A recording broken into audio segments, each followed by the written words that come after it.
Selamat siang teman-teman.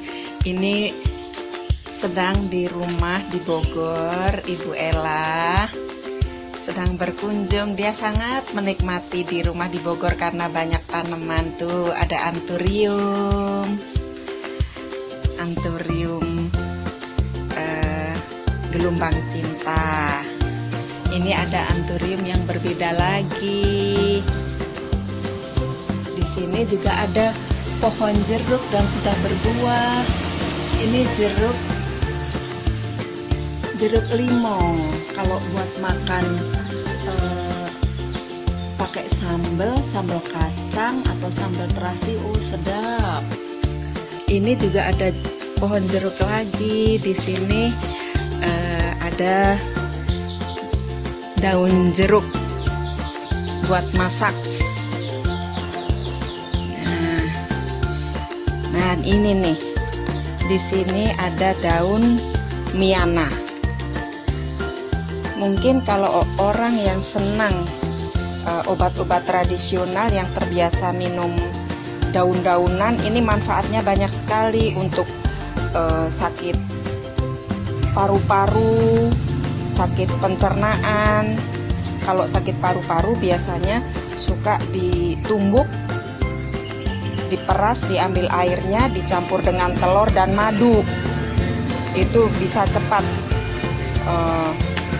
membuat pemulihan yang penderita paru-paru. Begitu juga untuk pencernaan, radang khusus, ada tifus.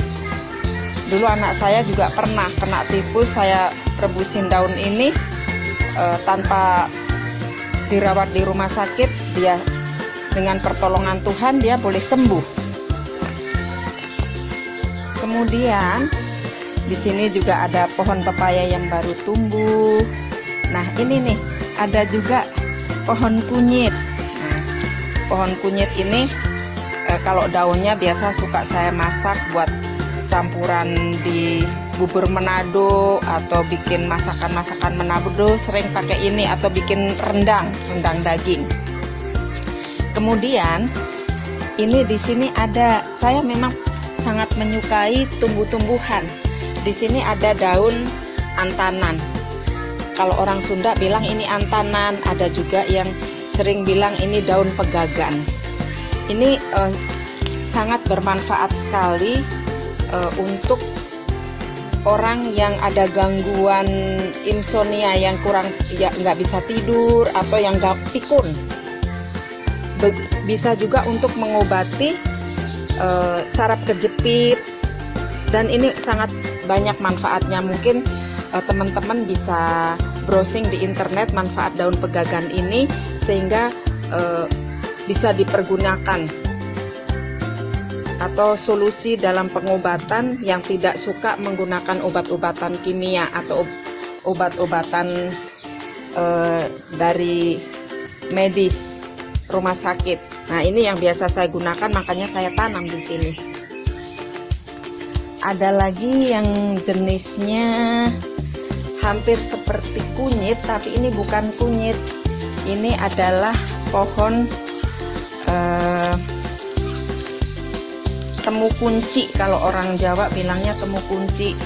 Ini juga banyak manfaat untuk obat-obatan. Kalau buat masak sayur bening sebagai penyedap, jadi lebih seger. Kemudian ada lagi banyak di sini saya tanam. Ada apa lagi ya? Ini sepertinya rumput. Ini sering dibilang daun apa ya? Sejenis ini nih. Daun sirih-sirihan. Ini suami saya biasa menyukai minuman rebusan daun sirih-sirihan ini, karena ini untuk meringankan penderita asam urat atau gangguan ginjal. Ini sirih-sirihan. Memang luar biasa Tuhan itu, rumput pun bisa jadi obat. Kalau orang-orang yang menyukai tumbuh-tumbuhan, dia akan mencari obat-obatan alami seperti ini. Ini sirih-sirihan, ini daun sirih-sirihan. Nah, ini enggak seger aja diminumnya, seger. Kemudian ada juga saya tanam pohon beluntas. Nih pohon beluntas. Nah, pohon beluntas ini bisa untuk dilalap, direbus, dan ini banyak sekali. Banyak orang mempergunakan, khususnya kaum wanita yang suka gangguan keputihan atau bau badan. Ini sangat berguna sekali ini beluntas ini, dan ini rasanya agak sepet-sepet gitu kalau dikonsumsi. Saya di sini juga menanam cabai juga. Tuh, cabai. Walaupun di rumah kami jarang mengkonsumsi cabai, tapi lumayan lah buat yang suka butuh mengkonsumsi cabai, bisa berbagi sama teman-teman. Kalau main ke sini jadi pada seneng panenin cabai saya. Tuh besar-besar kan? Nah, tuh. Ini juga ada daun memangkokan. Daun memangkokan ini suka buat cengceman rambut biar rambutnya subur, dicampur dengan minyak kelapa sama bunga kenanga, harum, dan ini menyuburkan rambut. Saya juga menanam juga sambiloto. Ini ada daun sambiloto di sini. Ini daun sambiloto ini bisa digunakan. Ini rasanya pahit sekali kalau direbus. Ini untuk meningkatkan imunitas tubuh. Di saat-saat COVID seperti ini, orang banyak yang cari ini daun sambiloto ini. Begitu juga orang yang punya penderita diabetes. Ini sangat dianjurkan untuk minum atau merebus daun ini. Dan ada juga selain sambiloto, saya juga menanam brotowali. Nah, ini nih brotowali nih, tetangga-tetangga paling suka. Saya berbagi sama teman-teman, ini nih brotowali. Nah, brotowali ini biasanya direbus juga atau dikeringkan dulu, kemudian untuk mengobati gangguan kencing manis atau diabetes, atau banyak juga itu manfaat. Teman-teman bisa browsing manfaat dari brotowali. Saya juga menanam sirih. Nah, sirih ini juga bersifat sebagai antibiotik juga untuk kumur-kumur, untuk mandi. Nah, ini sirih, daun sirih ini sirih.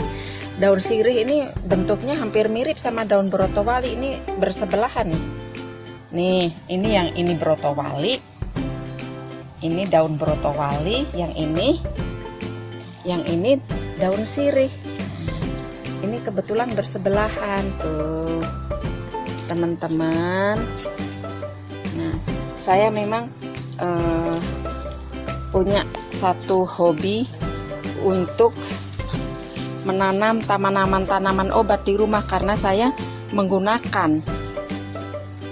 Saya lebih suka dengan obat-obatan yang alami, yang bukan obat-obatan medis, obat-obatan kimia. Saya lebih suka menggunakan ini ketika ada gangguan di dalam kesehatan kami satu keluarga. Saya juga menanam ubi. Nah, ini daun ubi. Daun ubi ini kadang suka saya sayur. Kalau orang yang biasanya orang yang sakit terserang demam berdarah, orang sering bilang bahwa konsumsi daun ular. Maksudnya daun ular adalah daun ubi jalar. Nah, ini biasa saya konsumsi juga di sayur juga. Nah, teman-teman mungkin bisa